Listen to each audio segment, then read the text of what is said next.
नमस्कार, मैं हूं पंकज मिश्रा और बात अमेरिकी राष्ट्रपति डोनाल्ड ट्रंप के उस दावे की जिसने पूरी दुनिया का ध्यान इस जंग की तरफ खींच लिया है। ट्रंप का कहना है कि पिछले 2 हफ्तों में अमेरिका और इजरायल के साझा सैन्य ऑपरेशनों ने ईरान की पूरी तरह से पंगु बना दिया है। उनके मुताबिक ईरान की सैन्य ताकत लगभग खत्म हो चुकी है और उसका नेतृत्व ढांचा भी टूट चुका है। ट्रंप ने यहां तक कहा कि ईरान का पुराना नेतृत्व अब इतिहास बन चुका है और नया नेतृत्व भी स्थिर नहीं हो पा रहा है। यानी एक तरफ से उन्होंने यह संदेश देने की कोशिश की कि ईरान अब अंदर से कमजोर हो चुका है, लेकिन सवाल यह है कि क्या जमीनी हालात भी इतने ही साफ हैं? क्योंकि जंग के मैदान में अक्सर दावे और हकीकत में फर्क होता है। यही वजह है कि ट्रंप के इस बयान ने दुनिया भर में बहस छेड़ दी है। परमाणु हथियार पर ट्रंप की बड़ी चेतावनी। ट्रंप का सबसे बड़ा चौंकाने वाला बयान परमाणु हथियार को लेकर सामने आया है। उन्होंने कहा कि अगर ईरान के पास परमाणु बम आ गया होता तो वह इसे 1 घंटे या 1 दिन के भीतर इस्तेमाल कर सकता है। ट्रंप ने दावा किया कि ईरान सिर्फ इजराइल ही नहीं बल्कि पूरे मिडिल ईस्ट को तबाह कर सकता है और यही वजह है कि अमेरिका इस खतरे को खत्म करना चाहता है। यह बयान सिर्फ एक चेतावनी नहीं बल्कि एक रणनीतिक संदेश भी है, क्योंकि इससे अमेरिका अपने सैन्य अभियान को जायज ठहराने की कोशिश कर रहा है। अंतर्राष्ट्रीय स्तर पर विशेषज्ञ इस दावे को लेकर सवाल उठा रहे हैं। उनका कहना है कि परमाणु हथियार का इस्तेमाल करना इतना आसान या तुरंत फैसला नहीं होता। इस तरह के बयान तनाव को और बढ़ा सकते हैं। ट्रंप ने दावा किया कि अमेरिका ने ईरान की सैन्य क्षमता को लगभग खत्म कर दिया है। उन्होंने कहा कि ईरान के पास अब ना तो प्रभावी नौसेना बची है और ना ही वायुसेना। इसके अलावा एंटी एयरक्राफ्ट सिस्टम भी कमजोर हो चुका है। ट्रंप के अनुसार ईरान के मिसाइल और ड्रोन सिस्टम को बड़े पैमाने पर तबाह किया गया है और बैलिस्टिक मिसाइल लॉन्च में 90% तक की कमी आई है। वहीं ड्रोन हमले में भी भारी गिरावट आई है। उन्होंने यह भी बताया कि हाल ही में ईरान 3 हथियार निर्माण साइट पर स्ट्राइक की गई।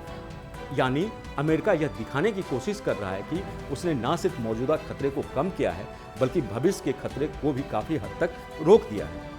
खार्ग द्वीप पर अमेरिकी हमला और उसका महत्व। इस पूरे संघर्ष में सबसे बड़ा और रणनीतिक हमला खार्ग द्वीप पर माना जा रहा है, जिसने ईरान की तेल अर्थव्यवस्था की रीढ़ कहा जाता है। ट्रंप ने दावा किया कि अमेरिकी सेंट्रल कमांड ने यहां मध्य पूर्व के इतिहास के सबसे शक्तिशाली हवाई हमलों में से एक को अंजाम दिया और सभी सैन्य ठिकाने को नष्ट कर दिया। खार्ग द्वीप की खासियत यह है कि ईरान के लगभग 90% तेल निर्यात का केंद्र यही है। यानी इस द्वीप को नुकसान पहुंचता है तो इसका सीधा असर ईरान की अर्थव्यवस्था पर पड़ता है।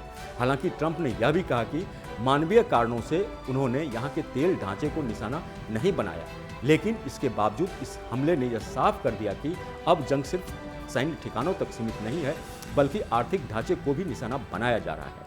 अमेरिका इस और इजरायल के हमलों के बाद पूरे मध्य पूर्व में तेल रिफाइनरियों और भंडारण टैंकों पर हमले तेज हो गए हैं।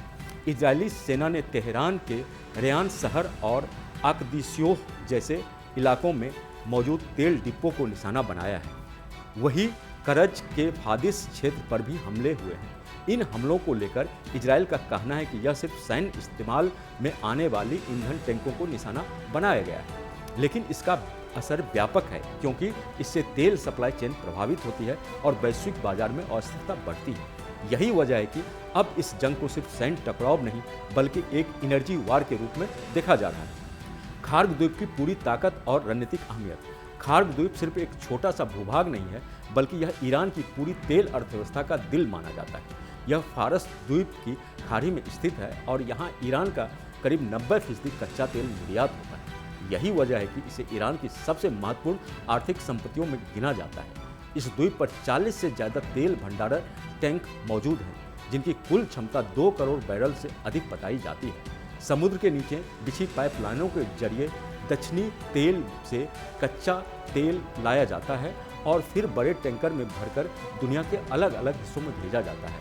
यहाँ तेल की गुणवत्ता जांच से लेकर उसका वर्गीकरण तक की पूरी प्रक्रिया होती है। यही सिर्फ स्टोरेज पॉइंट नहीं है बल्कि यह पूरा प्रोसेसिंग और एक्सपोर्ट हब भी है।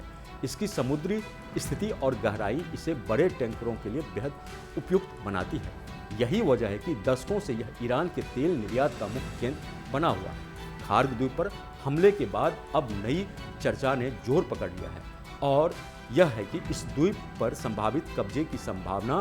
कुछ रिपोर्ट्स के मुताबिक अमेरिका के भीतर इस विकल्प पर भी विचार किया जा रहा है कि अगर दबाव बढ़ाना है तो सिर्फ हमले ही नहीं बल्कि इस अहम द्वीप पर नियंत्रण भी हासिल किया जा सकता है। विशेषज्ञों का कहना है कि अगर ऐसा होता है तो यह ईरान के लिए सबसे बड़ा झटका होगा, क्योंकि इससे उसका मुख्य राजस्व स्रोत ही खत्म हो जाएगा और उसकी अर्थव्यवस्था पर सीधा असर पड़ेगा। हालांकि यह कदम आसान भी नहीं होगा, क्योंकि इससे जंग और ज़्यादा भड़क सकती है और क्षेत्रीय स्तर पर भी टकराव पैदा हो सकता है। लेकिन जिस तरह से हालात तेजी से बदल रहे हैं, उससे इन आशंकाओं को पूरी तरह नज़रअंदाज भी नहीं किया जा सकता। अंतर्राष्ट्रीय प्रतिक्रिया और बढ़ती चिंता। इस पूरे घटनाक्रम को लेकर अंतर्राष्ट्रीय स्तर पर चिंता में लगातार बढ़ती जा रही है। कई देशों ने संयम बरतने की अपील की है और कहा है कि इस तरह के हमले हालात को और ज़्यादा बिगाड़ सकते हैं। यूरोप के कई देश जहां एक तरफ अमेरिका के साथ खड़े नजर आते हैं, वहीं दूसरी तरफ वे इस संघर्ष को फैलने से रोकने की कोशिश भी कर रहे हैं। वहीं रूस और चीन जैसे देश इस पूरे घटनाक्रम पर नज़र बनाए हुए हैं, क्योंकि उनके भी इस क्षेत्र में बड़े आर्थिक और रणनीतिक हित जुड़े हुए हैं। संयुक्त राष्ट्र ने भी दोनों पक्षों से शांति बनाए रखने की अपील की है, लेकिन जमीन पर हालात अभी भी तनावपूर्ण बने हुए हैं और हर नया हमला इस संकट को और गहरा कर सकता है। इस जंग का सबसे बड़ा असर वैश्विक तेल बाजार पर साफ दिखाई दे रहा है। खार्ग दूत जैसे अहम केंद्रों पर हमला और हॉर्मुज स्ट्रेट पर बढ़ते खतरों ने तेल की सप्लाई को लेकर अनिश्चितता पैदा कर दी है। यही वजह है कि कच्चे तेल की कीमत में तेजी आई है और बाजार में अस्थिरता बढ़ती जा रही है। निवेशक सतर्क हो गए हैं और कई देश अपने रणनीतिक भंडार का इस्तेमाल करने की तैयारी कर रहे हैं। अगर यह स्थिति लंबी चलती है तो इसका असर सिर्फ तेल तक सीमित नहीं रहेगा, बल्कि पूरे वैश्विक अर्थव्यवस्था पर इसका असर पड़ेगा, क्योंकि तेल हर सेक्टर की रीढ़ होता है। इसकी कीमतों में बढ़ोतरी से महंगाई बढ़ती है, विकास दर प्रभावित होती है और आर्थिक संतुलन भी बिगड़ता है। भारत समेत एशियाई देशों के लिए यह संकट और भी ज़्यादा गंभीर है, क्योंकि यह तेल आयात पर काफ़ी हद तक निर्भर है। भारत अपनी ऊर्जा जरूरतों का बड़ा हिस्सा मध्य पूर्व से पूरा करता है। ऐसे में अगर सप्लाई चेन प्रभावित होती है तो इसका सीधा असर देश की अर्थव्यवस्था पर पड़ेगा। हालांकि फिलहाल कुछ राहत की खबरें जरूर आई है, लेकिन लंबे समय से यह संकट महंगाई और ऊर्जा सुरक्षा दोनों के लिए चुनौती बन सकता है। चीन, जापान और दक्षिण कोरिया जैसे देश भी इस स्थिति को लेकर सतर्क हैं और वैकल्पिक रास्तों की तलाश कर रहे हैं। लेकिन सच्चाई यह है कि हॉर्मुज स्ट्रेट का कोई आसान विकल्प नहीं है। यही वजह है कि इस क्षेत्र में अस्थिरता बेहद जरूरी है। अब सबसे बड़ा सवाल यही है कि यह जंग आगे किस दिशा में जाएगी। आपके मोबाइल पर तुरंत आएगी ब्रेकिंग न्यूज। स्क्रीन पर सबसे पहले दिखेगी बड़ी खबर। देश दुनिया की हर खबर एक जगह। अब आपके मोबाइल पर तुरंत फटाफट इंस्टॉल कीजिए न्यूज नेशन ऐप और रखिए खुद को अपडेट।